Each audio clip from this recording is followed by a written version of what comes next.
the one I love to use, the horse in the car. You cannot operate with traditional infrastructure in place. I was in a meeting on Friday. It was around AI in the property space. There were 7 people in the meeting plus me. And I said, like I said to you, I don't do theory, we do practical.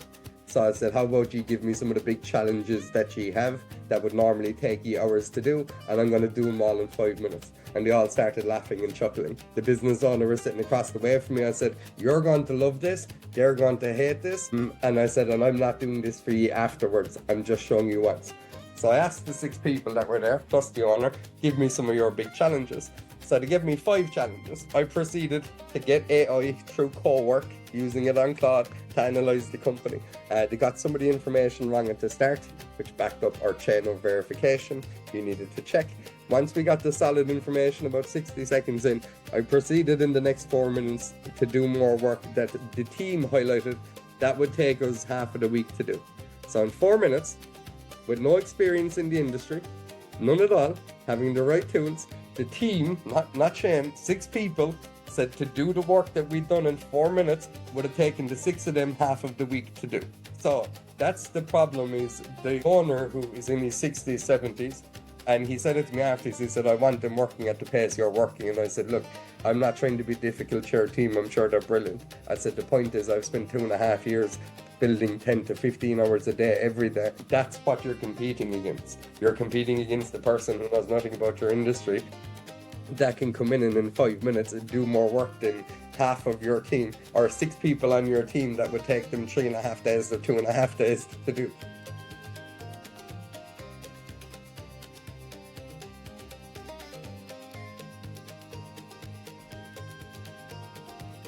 Welcome to the Hitchhiker's Guide to AI Governance, the podcast for anyone trying to make sense of intelligent machines, messy politics, and everything in between. But don't panic. Today we are in the far reaches of the galaxy, speaking with John Webb-O'Rourke and Shane McCarthy from Ambrion AI, an Irish intelligence company purpose-built for the AI era. Ambrion AI was established to help organisations embed artificial intelligence as part of the organisation itself, not just part of the technology stack.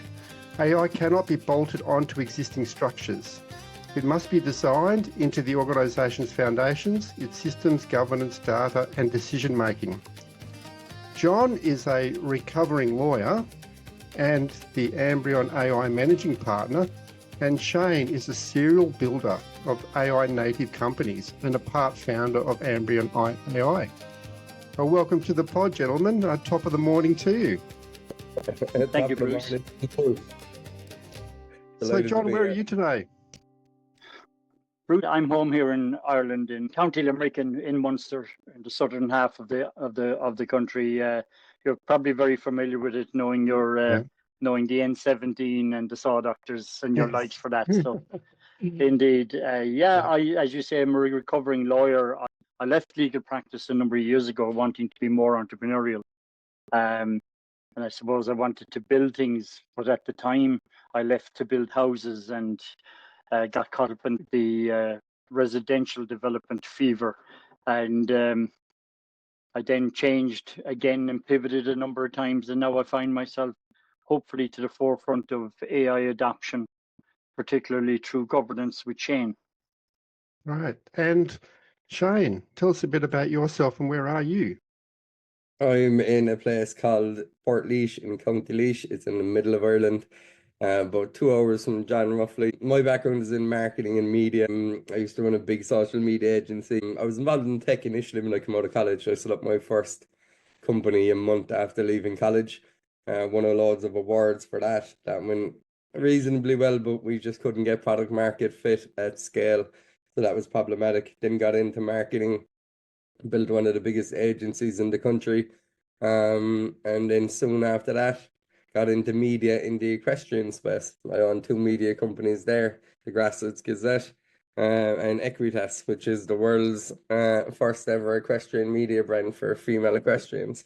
And then about maybe 2.5 years ago, I got madly interested in artificial intelligence, and since that day I have probably spent far too much time building and orchestrating and designing, and it has become a huge addiction, and it's something I'm fascinated and intrigued by every day. So it's been a fun couple of years, and I'd say the most fun is about what we're going to do next. So that excites me. Yeah, yeah. Well, with AI, it's by the time you've figured it out, it's already changed and a new version's come out and they've progressed. So you can't keep It's up not with it. easy. It's not easy, no. I think you'll end up with they call it AI brain decay. So when you actually, our brains haven't evolved enough to the level that we need for us to be able to compute the level of information we now receive.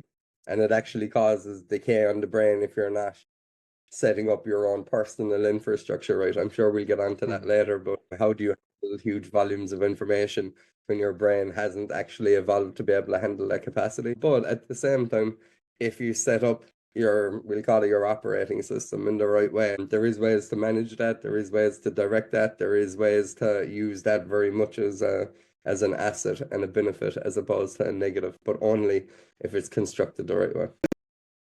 Yeah. All right. So, now,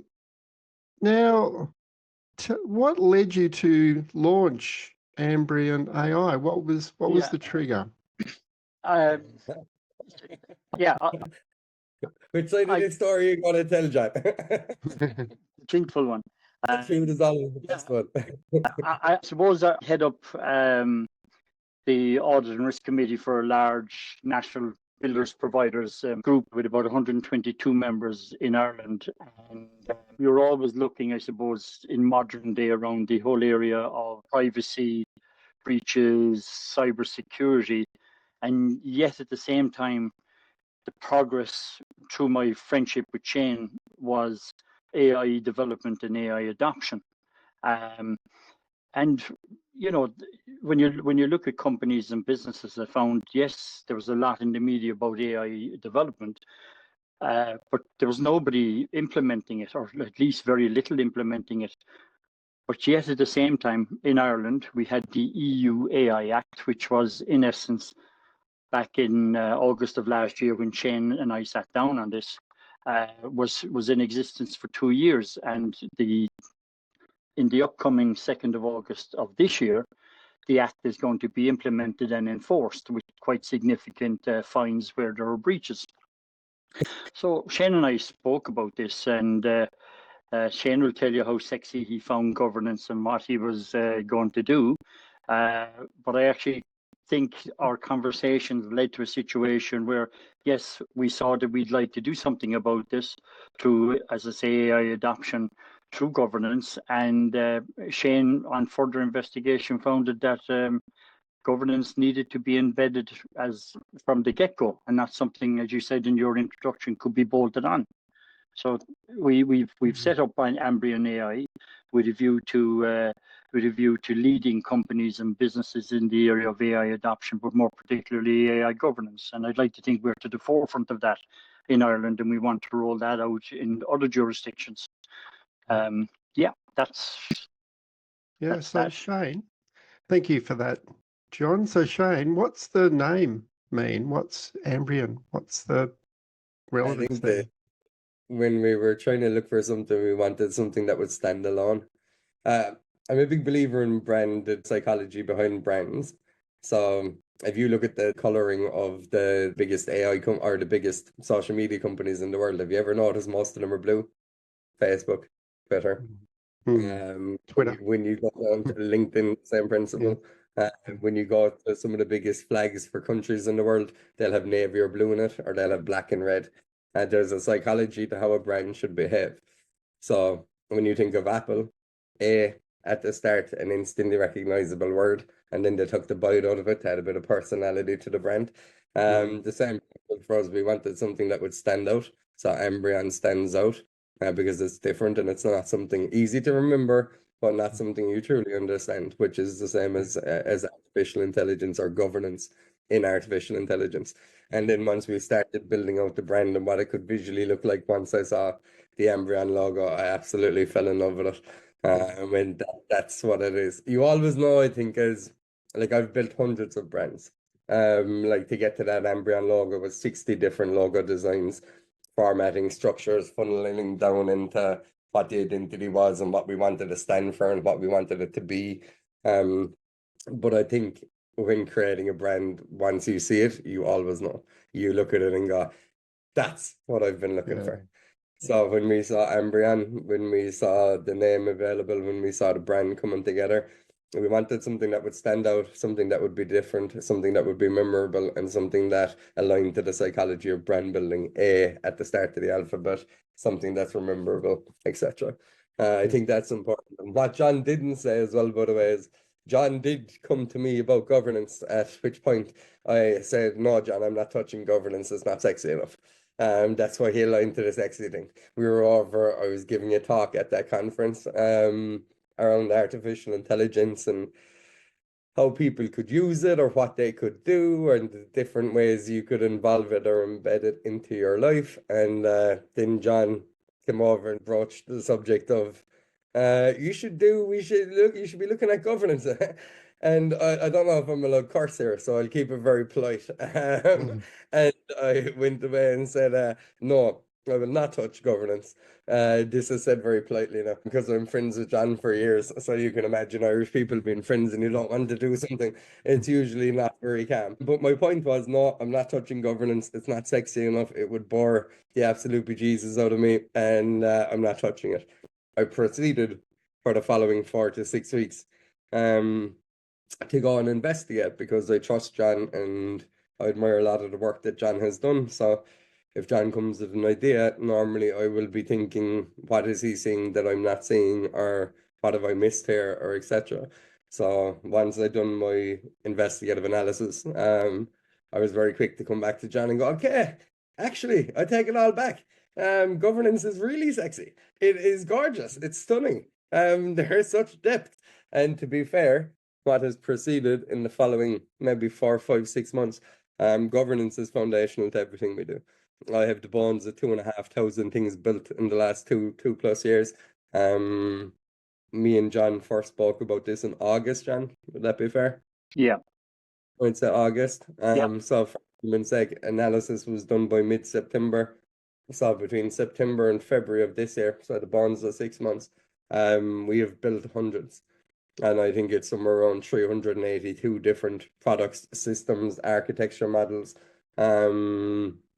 infrastructure models that are all aligning to governance. So it's very much at the core of everything we do now as a byproduct of that initial chat with John, which I think is has become really important. So as an example, Bruce, there's a big what's a good way to put it?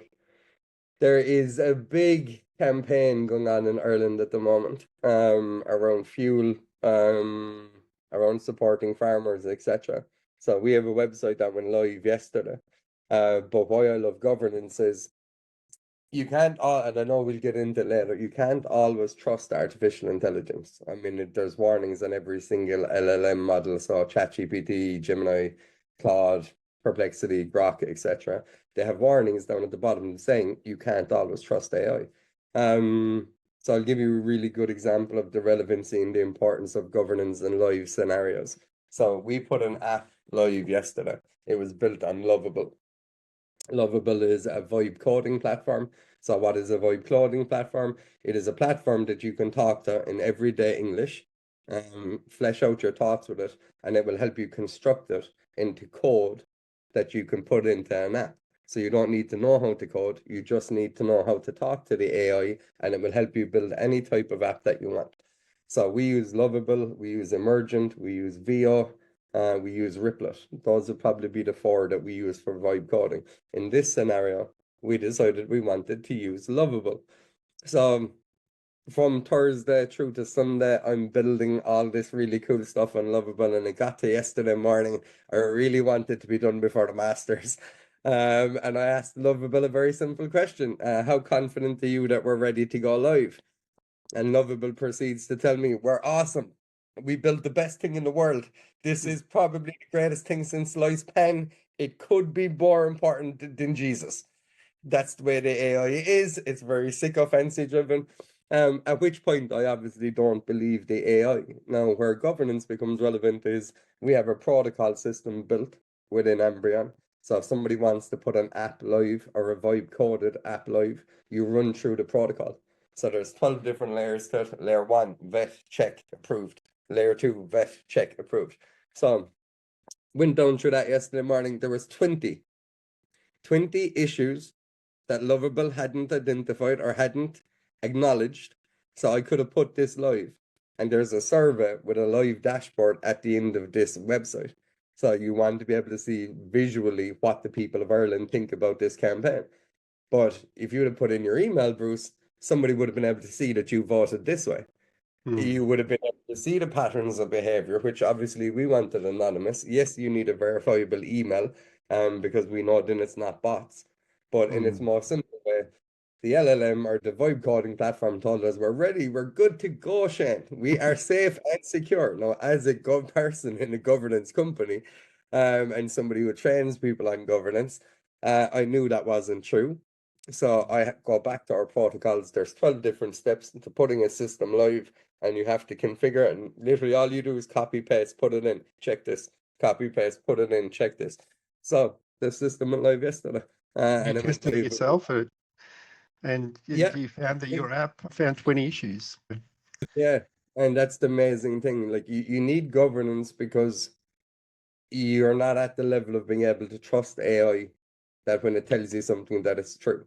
And until you are at that level, you need to be able to govern the feedback that you're getting, to be able to manage, to be able to understand, and then to be able to iterate accordingly, which is what fundamentally happened, Bruce.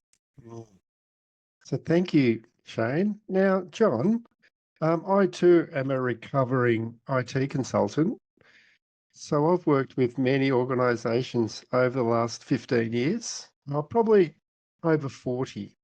And one of the things I've noticed that's relevant right now is that their operating model, their systems and processes, their governance, how they deploy systems and test them, is not quite where it should be today. So one of the things that you say is that, or you built your organisation around, is that AI must be built in and not added on. But most businesses, when I speak to them, that would be too hard, to take too long, too disruptive, because they're not actually ready for AI, because they don't have their internal systems and processes robust enough to work with AI. And they tell me they can only bite off a small chunk at a time. How do you navigate that kind of conversation? Interesting that as a either former or current IT consultant, Bruce, whatever way you look at it, it's interesting because you're actually in a way best placed to kind of make that assessment and judgment of companies. You're really hitting the nail on the head with your comment. There is I think companies and businesses are in a position of denial. They're maybe overwhelmed by what they're seeing about AI. Shane will tell you that fundamentally AI needs to be challenged in everything that it does, and I've seen some of the threads of his arguments with it. But he's adamant, as am I, that for businesses to adopt AI into their business, they're literally going to have to set aside what they have, and in parallel, build or develop AI tech that will work and ultimately take over from what they have. We have a colleague in the business. I give you this example, and he led a very successful international project management group, PM. They have offices in Australia, I think, as well. And we asked him about the whole area of moving to digital from, say, paper drawings, etc. And he gave us the example where for a period of time they had to work both the paper trail drawings and the digital side of it together until such time as the confidence was built. Now, you had a situation there where the professionals actually knew what they were doing. But in businesses, there are very few, if any, and I'm sorry now, I'm kind of being quite strong on this, because what I find is, as a 61-year-old, there are very few people in business, working in businesses, that are looking at how AI is adopted into their business. They're in denial. I believe strongly that that is the case. And the steps then to adopt it are going to be very, very, I wouldn't call it challenging, but they'll require significant resources. They require significant application cost, etc. So there is going to, I know of a business that tried to bolt on AI to its invoice processing, and they've had absolutely nothing but difficulty. And these are talking about thousands upon thousands of invoices that are now, they recognize the fact that they can't bolt it on, so we're working with them to in other areas of AI adoption. Sorting out the invoice processing is not nearly the sexiest area that we'd like to assist them on, but I think it's the change of mindset that when somebody suffers pain, and in this case through processes which they thought they were going to improve, then they're kind of forced into a situation where they need to make the change, and they need to adopt something which they know is coming down the road. But it's just accelerated by the fact that something's gone wrong in their business. I hope that kind of helps you understand in answer to your question, Bruce. Yeah. So go ahead. I'd be more rootless, John. This is why John is our managing partner, by the way. Very diplomatically correct in what the CEOs need to see. And you're all that is 100% accurate, John. I 100% have your back on that. The things I would add in is a bit more technical. Let's go and try and bring a horse to a Formula One race, and then let's see why we're going to have an issue. That's where I'm at, and I'm being deadly serious. The point here is, if you come in and you don't integrate governance at a foundational level, it is going to cost you more. It's going to cause more problems. You will have scalability issues. You will have functionality issues, and you will have decay across other AI integrations as a byproduct of it not being foundational. So without getting overly technical here, it is the equivalent of saying, this whole old adage of, they asked me what I wanted, and I said I wanted a stronger, better, faster horse. And then they brought out the car. Okay, so software and AI are totally different. What you're fundamentally trying to do in the AI era, and what companies will have to do in the AI era, is build it from the middle out. You need to build what we call the brain, the underlying logic and structure and understanding that a company has. Everything has to flesh out from there. And like, as an example, right? If you have two legal firms in the exact same space, what becomes important to them now? Because they're both 20 years old. They have all exceptional people, of course, they're big legal firms. What makes those legal firms different now? Because the access to intelligence, everybody has access to intelligence now. So what it comes into is how they configure, how they set up, how they design what we call the moat. The moat is your intellectual property. Your moat is what we used to call your unique selling points. So that's your moat. Your moat for two legal firms side by side is going to be the infrastructure model they have and how they use that data that they have access to. The configurations, meaning how they get AI to interact with that data, what it's able to do as a byproduct. You have to design from the ground up. You lose control of all the risk. So if you don't and you just bolt it on, well, what happens if the AI, just say you're doing, so I run a couple of media companies, I mentioned that. So we have something launching called the 24/7 News Desk. So basically, you have all these AI journalists who can search the internet for relevant articles to a specific subject matter. It's fantastic. But what happens if that AI and I just bolted on some governance to that whole structure? Well, then the AI is going to go out, it's going to search for information, and as we've highlighted, real lovable, and the app, and we're the best in the world, this should go live. And then it had 20 mistakes. What's going to happen? those AI journalists are going to go search the internet. There will be incorrect information. They will have hallucinations. So there will be stuff that we know is totally made up. You will have all these issues coming because we didn't bake in the guardrails, which are basically the rules for how they should behave. So what way have we had to counter that? We have AI journalists right above them. We have AI supervisors right above them. We have AI managers, and right above those, we have an editor-in-chief. So, and by the way, this is the thing I want your audience to understand. Humans do this anyway. If you work in a job in a news desk, what happens? You have a journalist. They have to send it to their supervisor. That has to go to the manager, and the editor decides if that's gone public or not. This is human behavior. We just call it different language. That's what we call chain of verification in AI. It is a governance protocol to make sure that you are verifying the information along a chain. Humans do that. In every media company in the world, the journalist does the piece. It goes to a supervisor, it goes to a manager, and the editor-in-chief decides. So I think part of it is people don't understand or they're not receptive because it confuses them with the language. But a lot of the time, Bruce, they know this stuff already. They do.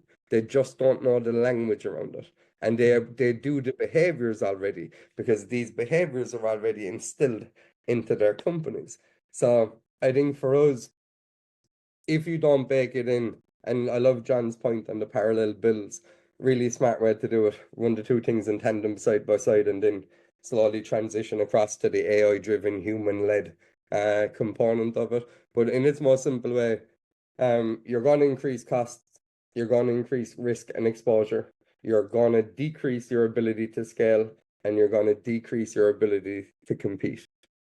Those are the major problems you're going to have if you don't bake governance in at a foundational level. Great, totally, Shane. So the last thing I'd say is the propensity for acceleration. So you have a big thing in AI called capability overhang, which is basically the speed at which AI is accelerating versus how humans actually use that AI. So you have ChatGPT, and John has ChatGPT, and Shane has ChatGPT. And just say we all have the same account, we're playing for the Plus account, and it's $22.99 a month. Okay? Now, what Bruce does with his AI, what John does with his AI, and what Shane does with his AI could be very, very different things. So I can build GPT systems. We can build subtext for agents. We can build. So we all have the same infrastructure. It's what you do with it and then how you protect what you're doing with it. So, And interesting Yep. Bruce, if I Yeah. might just comment, Shane, with my former legal background, Shane made a point, what if you had two law firms? And, whereas today you look at one and they may have so many partners, so many large clients, and they're recognized as being better than law firm B. But in the new world going forward, with AI development and adoption, let's say, there could be equality through the use of AI within their firms, because it will be literally the AI will determine that. It equalizes. What I'd say is companies and firms, accountancy firms, law firms, which actually adopt governance from the get-go and look at it as Shane said, this is our chain of verification. It's like having a further credibility on their website or everything they do. That will give them the competitive advantage in the new world that is coming very, very quickly, opposite their large clients. It really will. I think law firms are very much in a space whereby they have something which will give them added credibility, and if they invest and resource themselves, it could be a game changer for that, say, midterm law firm that can accelerate or lift themselves up to a position of they're the go-to law firm, and governance is fundamental to that. But absolutely, I'm saying it's an opportunity for those who want to see it as that, not as a threat. Yeah, agreed. So what's your take on, so John, coming back to your board roles, What's the state of AI governance regulation in Ireland at the moment? Okay, so you're 3 months out from the end of a 3-year window when the EU AI Act was brought in, and let's just say the awareness of it. So and I give Ireland as the example for now. Ireland has recently set up an AI. The government has set up an AI office for the management of AI, adoption, compliance, etc., throughout the state. In fairness, Ireland has been regarded, I think, as a lead in Europe in this space. That I kind of find hard to see when you're 3 months out from a situation where the current legislation that's there for the last 2.5 years is going to be implemented, and the penalties are 6% of your annual turnover, up to a maximum of 30 million of a fine. That's significant. My experience is, certainly in the role I play in the National Hardware Group, we are in the early stages of AI adoption as a policy, but it's certainly a live conversation. With that, I think we're ahead of other companies. There are those publicly quoted companies which, of course, have a responsibility to adopt this quicker than anybody else because of all the stock exchange rules and regulations. Do I think Irish companies are doing it fast enough? No, not at all. Absolutely not at all. Should they? Certainly. But I think they're looking upon it as something like, how to put it, for all the reasons we've discussed, are they set up to adopt it? Kind of no, they don't. They do not have somebody in the firm that would take charge of this. Are their employees using shadow AI, using it without the knowledge? That is certainly the case. But that is going to, I wouldn't call it stop, but it's all going to have to be regulated within the firms, within the organizations. It should be done now.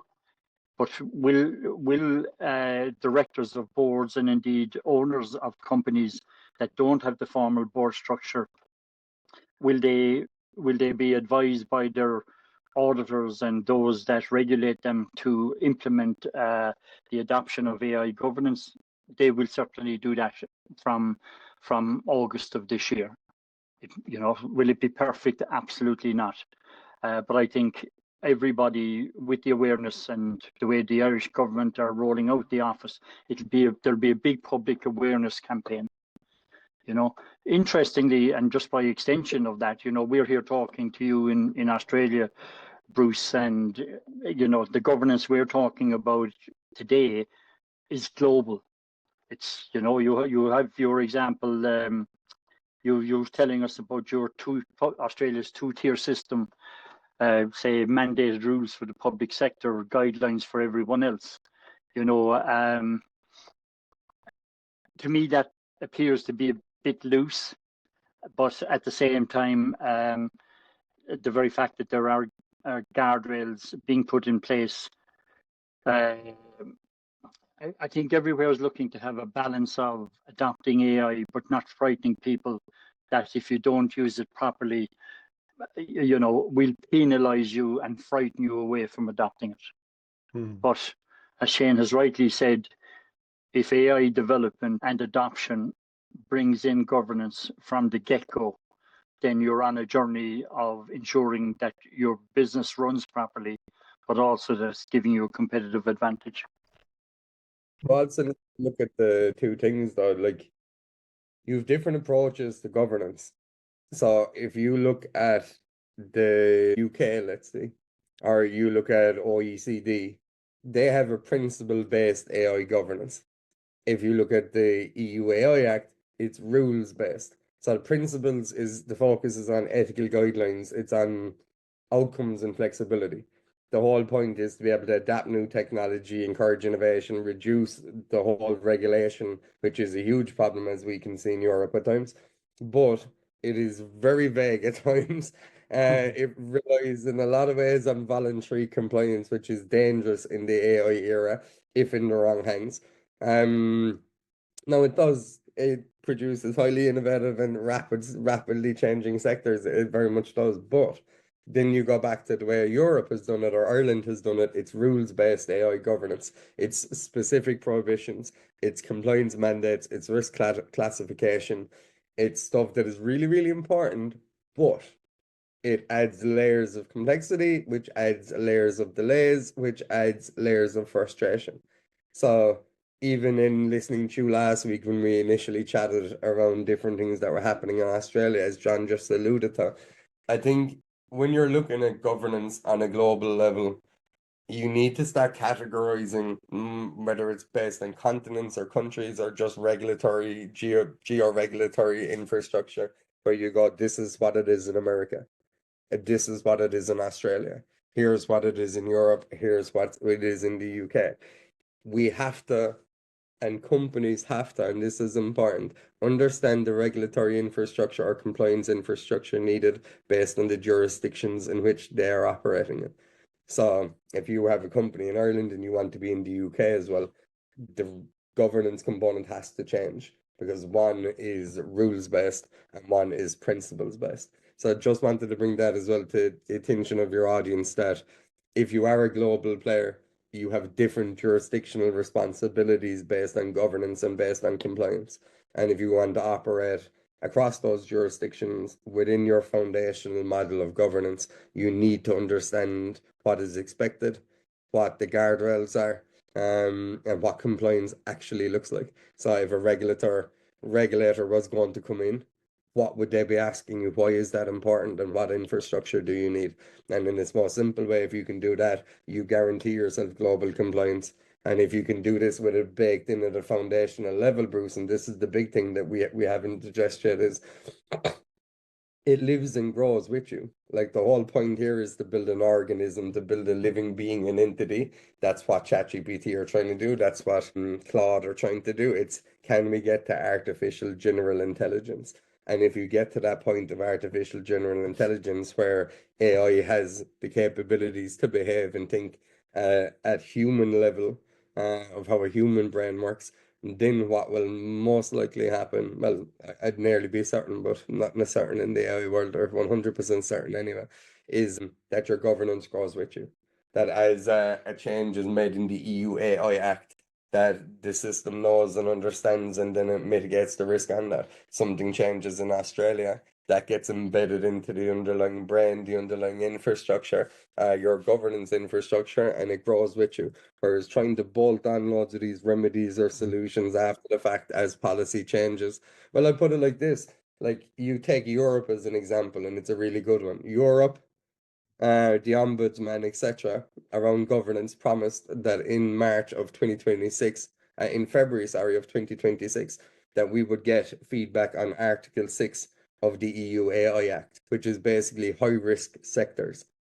We got nothing back in February. Ambrion wrote articles on this.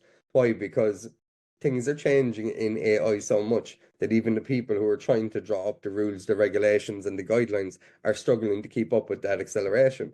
So we got this in the middle of March, and to say it was vague is probably a compliment because what we got was Article 6, and Article 6.4 means by the end of 2027, not a definitive date, sometime towards the end, anywhere from July 2027 to December 27, we will have more specific guidelines. Well, thank you. Thank you for months of ambiguity to lead to more ambiguity. And their problem fundamentally is the powers that be are struggling to keep up with the propensity of acceleration of artificial intelligence. Artificial intelligence is moving too fast for them to be able to regulate it in a functional way. And therein lies the problem of governance on a worldwide scale. So if you look at the big one at the moment is and the one that everybody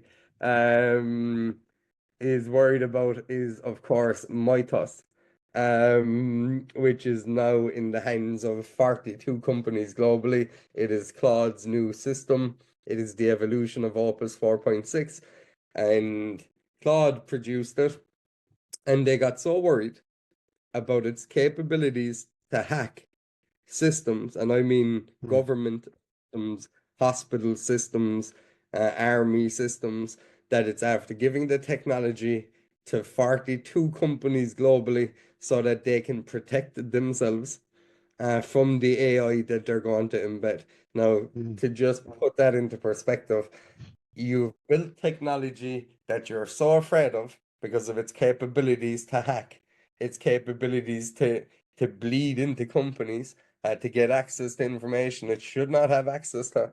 And it done stuff, Bruce, like the World Wide Web. So it found stuff on Safari, on Google, where you could have hacked people's accounts for the last 30 years that no hackers in the world found, but this found it.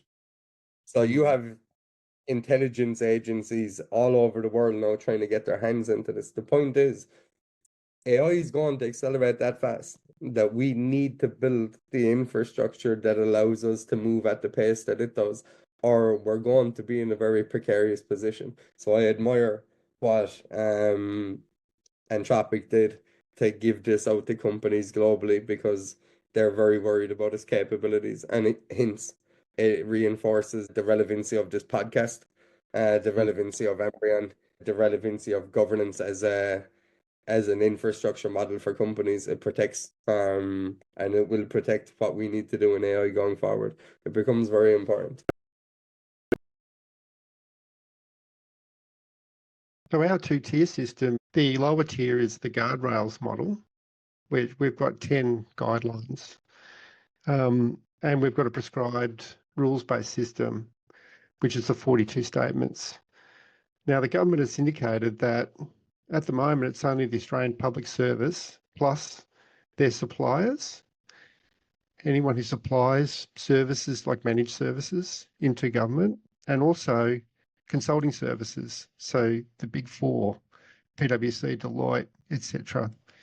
So the umbrella captures those kind of organisations, but the government has said that if you are funded by government, because we've got some organisations like aged care or disability, which are funded by government, then you, at the moment, are not mandated, but it's a strong recommendation to take it on now and protect your systems now by using the rules-based approach, which is the 42 statements.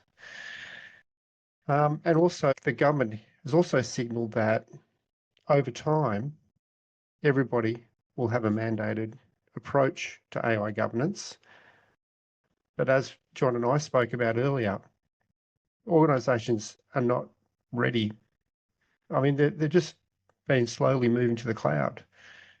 I mean, we've got organisations that have got really primitive systems. So, I mean, when I did an invoice processing project using AI last year for an organisation, they processed 50,000 invoices a year, and we got 25,000 processed on the new system. We went up from 50% on-time payment to 92% on-time payment using AI. However, in the other half of the invoices, we were still receiving handwritten invoices that came off a sheet that you would tear away and you'd write it on and send it in. So, which is not strictly legal under our tax office regulations. But that's the state of where we are as an economy. So we've got people who are embracing things moving forward. And then we've got that bell curve, the big group in the middle. And that's where you're coming from, John. That group there really need to change the whole way they operate in order to accommodate using AI effectively. And that's where the big change will need to happen. Now, this change won't happen quickly. I think it'll be a transition over many years. But if you think about what's happened in the last 3 years with AI, and you put yourself 3 years ahead, and organisations are still trying to transition back to the way AI was 3 years ago, they're still going to be miles behind. So what's your view on what this journey is going to look like over the next 5 years, John? What are you seeing? Well, some very interesting stuff coming out of that, Bruce. A few points resonated with me. I mean, first and foremost, it should be an easy sell to any organization if you show them an example where, practically speaking, you brought up say, on-time payment of invoices from 57 to 92%. The impact of that alone on a business from a cash flow perspective is just phenomenal. Okay. Now, somebody will probably argue counter to that is, oh, but how many jobs were lost as a result of doing that? I don't know, but in every day that a business opens its doors, it's seeking to improve the way it does business, and people will come and go. And I don't mean that to say people should lose their jobs about it, but it's awareness. It's about awareness of how you improve your business. A couple of points that flow from that are, if you don't adopt AI to its positive development, warts and all, governance challenges, and if that's not done at the top by the business owner or the business lead, who's generally somebody of an age group of like you and I, with respect to golden generation, we're calling it, Bruce. But if they don't adopt it, it's going to be above 90% that AI will fail within that organization. What I'm finding from people of my own golden generation, I'm going to keep repeating this now because this has relevance, right? Is that they take confidence from the fact that somebody like myself, who got into this space literally last August, Shane and I had a very open conversation about this last week, where I said to him after his LinkedIn article, I said, Shane, what can I do to catch up with you? And it is the case, he's younger than me, much younger than me. He's never going to catch up on age. And to an extent, my AI catch up is not going to take place with him either. Okay, but what can we do to mitigate that? And Shane and I, as I say, what we agreed basically is there are 3 habits this week that I can improve upon in my use of AI and my learnings of AI.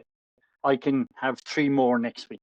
And the compounding nature of establishing what those habits are, I'm already adopting habits into my AI usage. And as limited as it is, I do know that any day that I do something and adopt it and learn from AI, I am streets ahead of 90% of the population who are not doing it at all.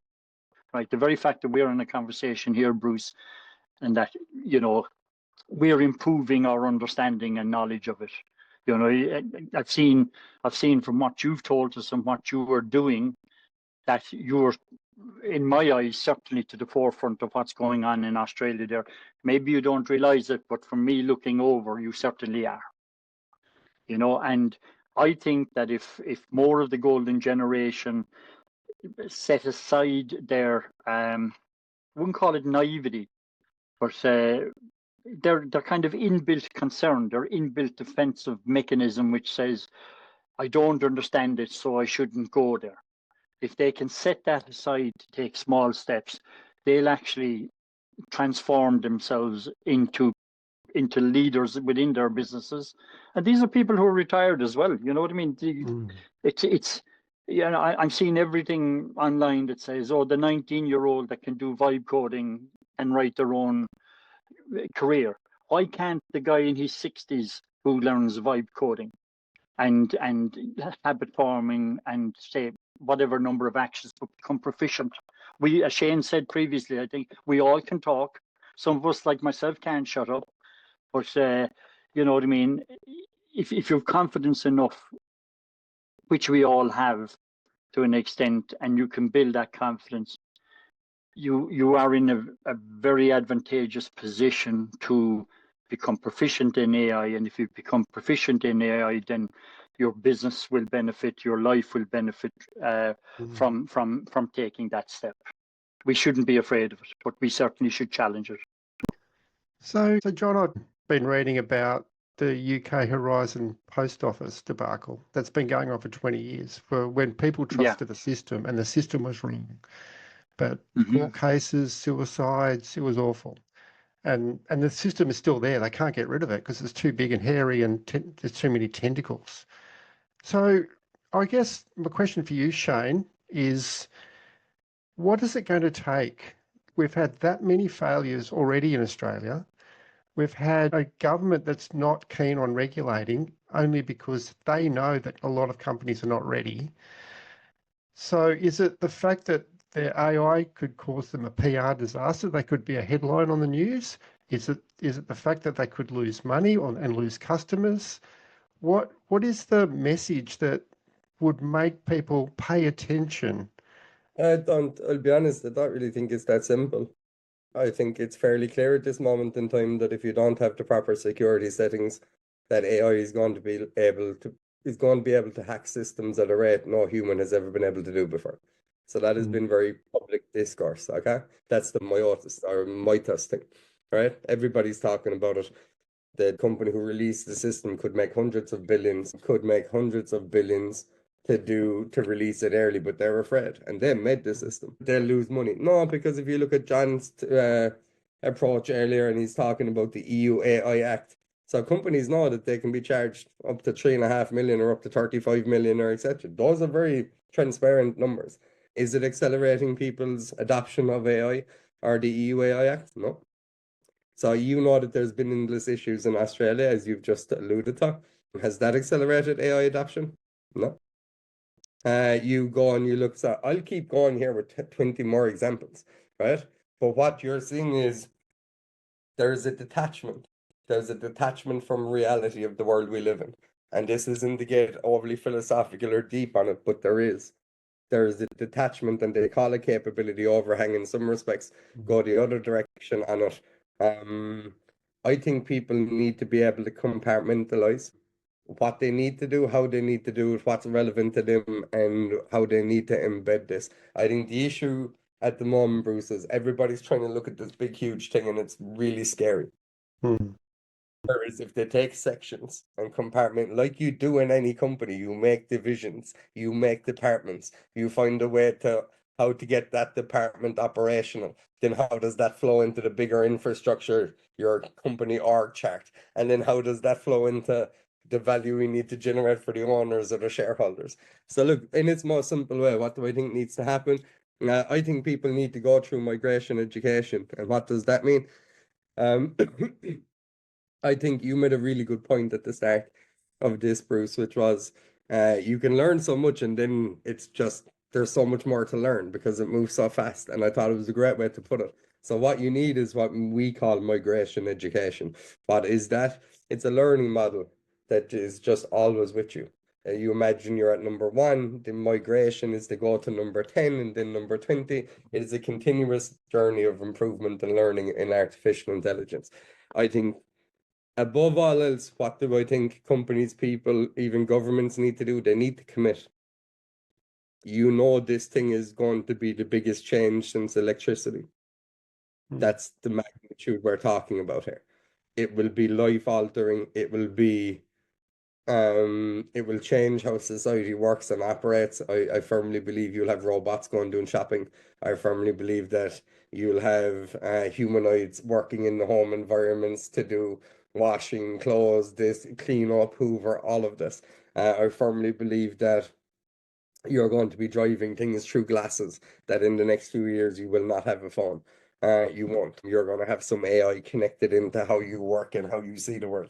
So all of that sounds great, but in its most simple way, I think what people have to do, and I love it when you look at John and me having a chat last August, John is committed.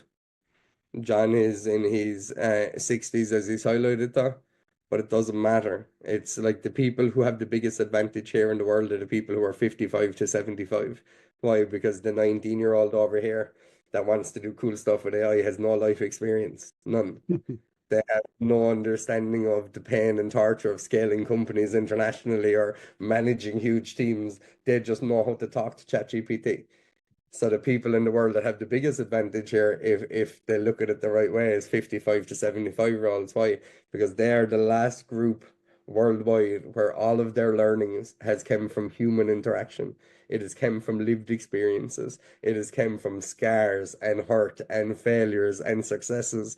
And that is what gives them the level of understanding. If we can help them understand the language and how AI is evolving, They are the best people to be at the forefront of AI globally. I have no doubt, not even a small bit. We call it the golden generation. So to answer specifically, compartmentalize, commit, understand who you are and how you're framing yourself, and then put a structure and a plan in place that does the first three together simultaneously. And what you should have is the infrastructure model to enhance understanding, enhance behaviors and capabilities, deliver more confidence, and give you a pathway forward. Well, that's a lovely scenario. The middle-aged people are now taking things back from Gen Zs. And I think it's because they've been there, done that, and they've got the T-shirt and they've got the scars to prove it. So, John, how can people reach out to Ambrion AI? What's the best way to contact you both after they hear this podcast? So I suppose our website, Ambrion.ai, our all contact details are there. We have our Ambrion.ai LinkedIn page. Shane and I both have our own personal pages there. I suppose one of the other things that I direct as well is I have and I'm currently posting literally every day a series of articles or posts on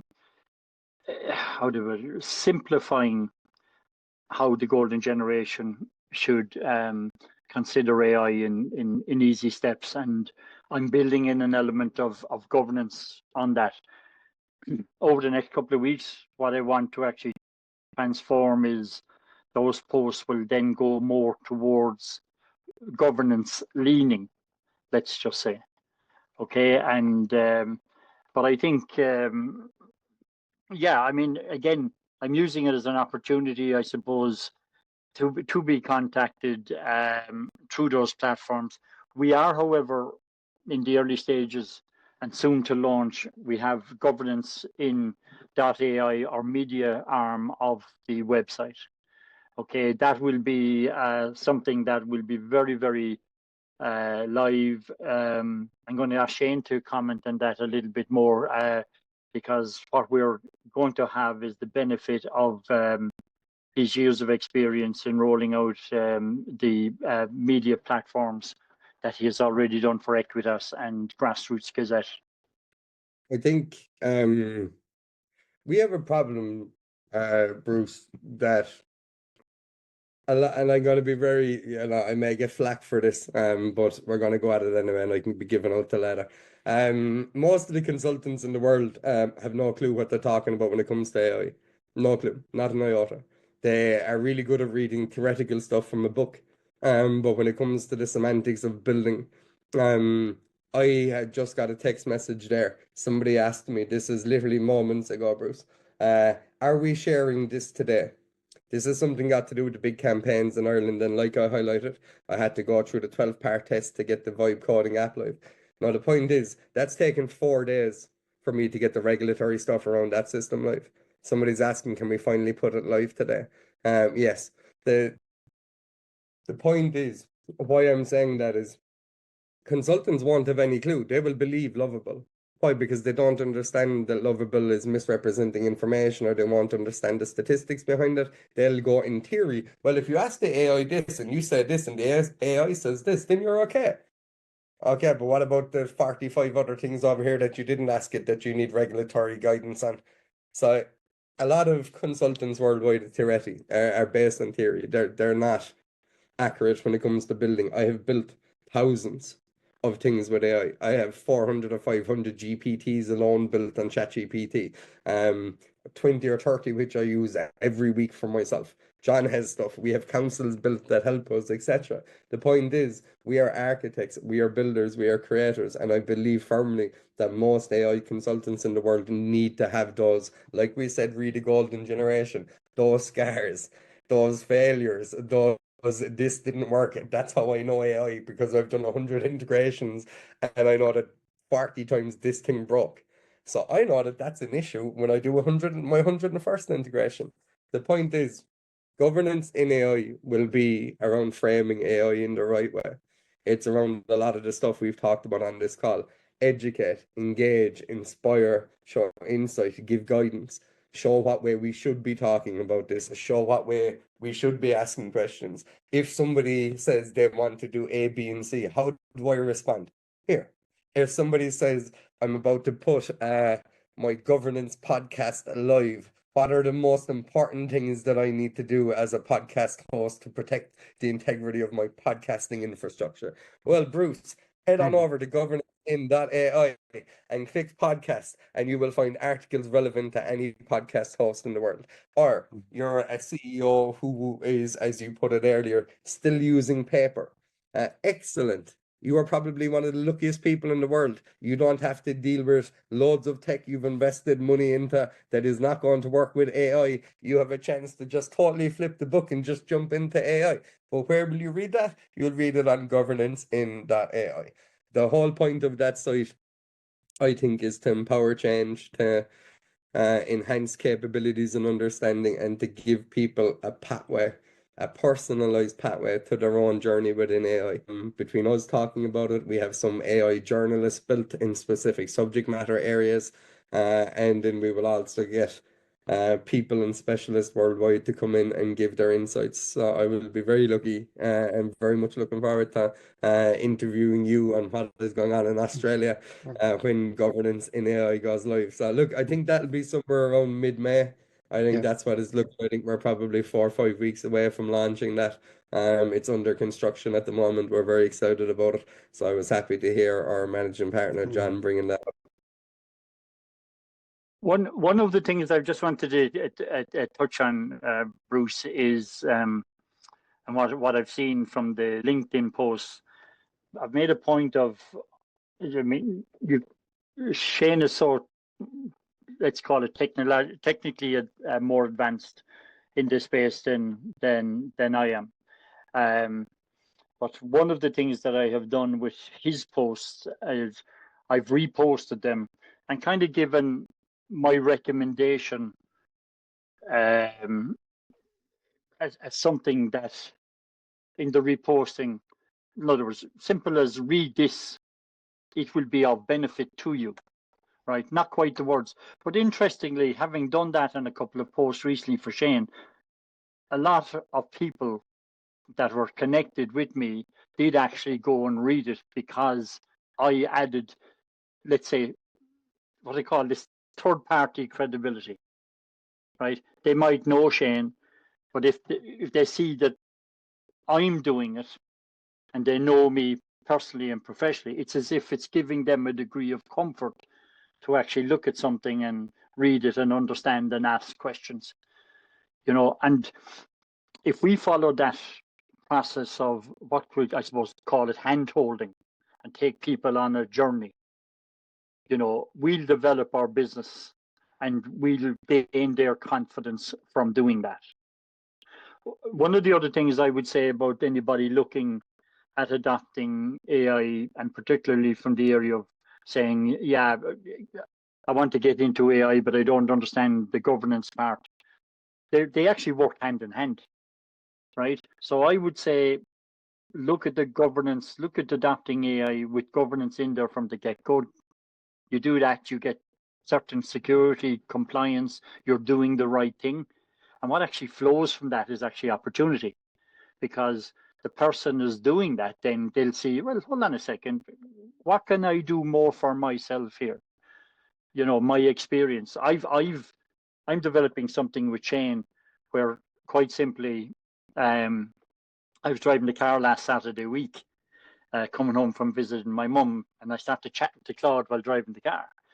And we had an interaction there about 40 years experience in business, etc. Set it out. And the next thing we ended up with a thing called Meridian Intelligence, where it was literally taking all my experience, my CV, and we built it into a business model where, whether it is law, accountancy, just the audit and risk in the company, what's it like to be a board director, all of that stuff that I have in the back of my mind there, I'm now bringing it to the fore and making a business opportunity around it.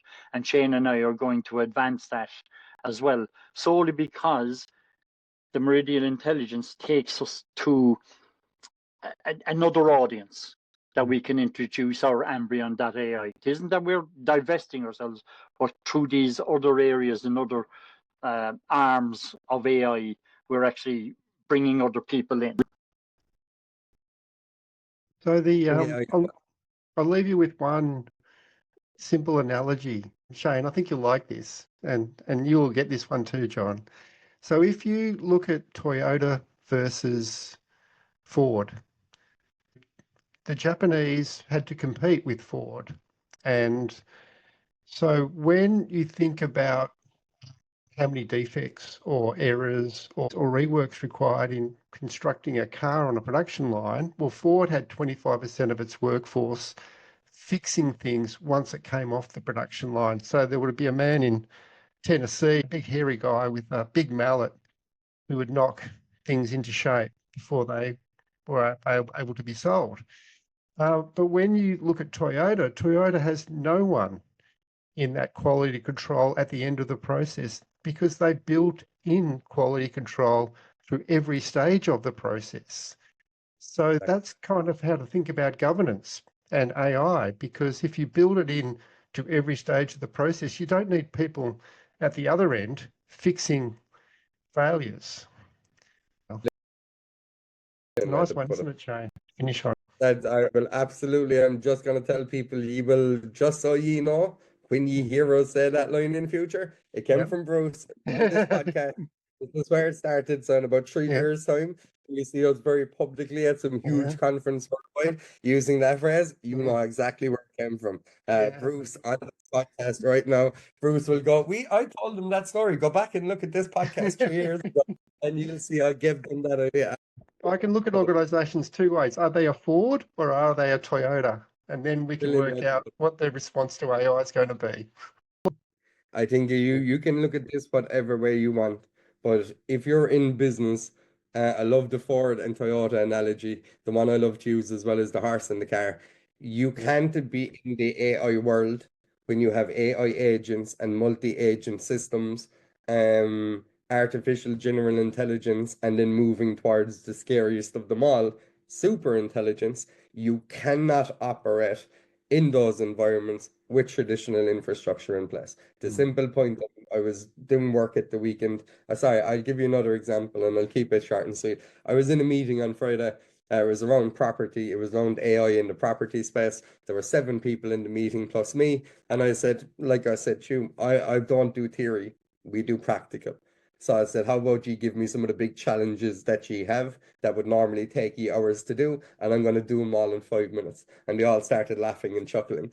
The business owner was sitting across the way from me. I said, you're going to love this. They're going to hate this. And I said, and I'm not doing this for you afterwards. I'm just showing you once. So I asked the 6 people that were there, plus the owner, give me some of your big challenges. So they gave me 5 challenges. I proceeded to get AI through co-work, using it on Claude to analyze the company. They got some of the information wrong at the start, which backed up our chain of verification. You needed to check. Once we got the solid information about 60 seconds in, I proceeded in the next 4 minutes to do more work that the team highlighted that would take us half of the week to do. So in 4 minutes, with no experience in the industry, none at all, having the right tools, the team, not Shane, 6 people said to do the work that we'd done in 4 minutes would have taken the 6 of them half of the week to do.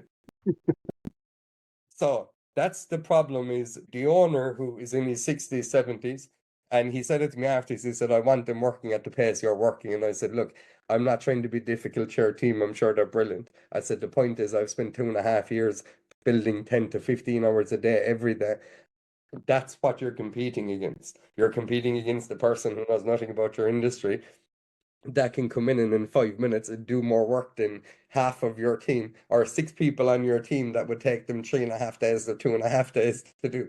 The point is, and I'll finish up here, embrace it. Don't be afraid of it.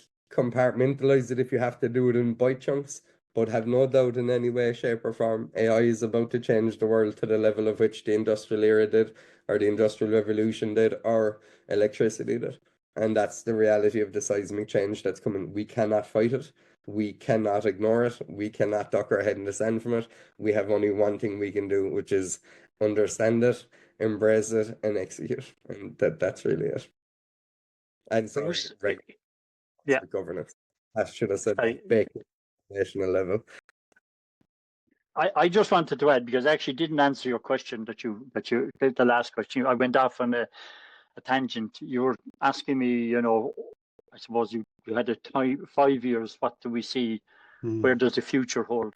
I actually, every day that I get up now, and Shane, and thank you for saying that, am I committed? I absolutely am. I don't feel that I'm working every day. I feel it doesn't feel like work. You know what I mean? It really doesn't. It feels as if I'm learning. I'm reawakened, right? I'm getting an opportunity. I've no qualms. Look, we've all gone into businesses, and last year I had a business failure, and I had to close down a business, etc. And I've done that. But in parallel, I was engaged with Shane, and thankfully, I've got my energy, etc. back. I would have said to myself, in an ideal world, I'm going to retire at 60. That didn't happen, and I probably added 10 years to that. But I actually don't, right now, today, do I see myself retiring? No.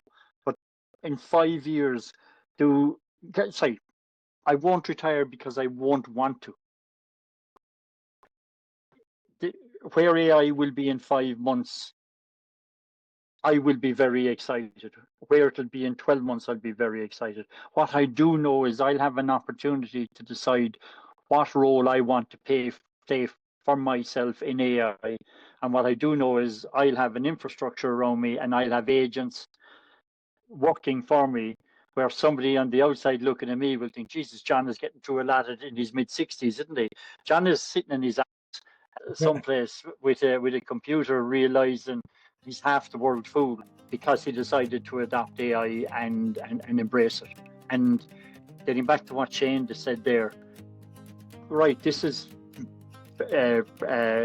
predominantly about the governance part, but I'd really like people to realize the opportunity they have, and all what we're adding, as in you, Bruce, in Australia, and Shane and I in Ireland, is safety and security to ensure that this goes right for you. I love it. I'll just leave you with one last note. If you love your job, you'll never work a day in your life. Yeah. So we'll leave you with that, gentlemen, and thank you for joining me.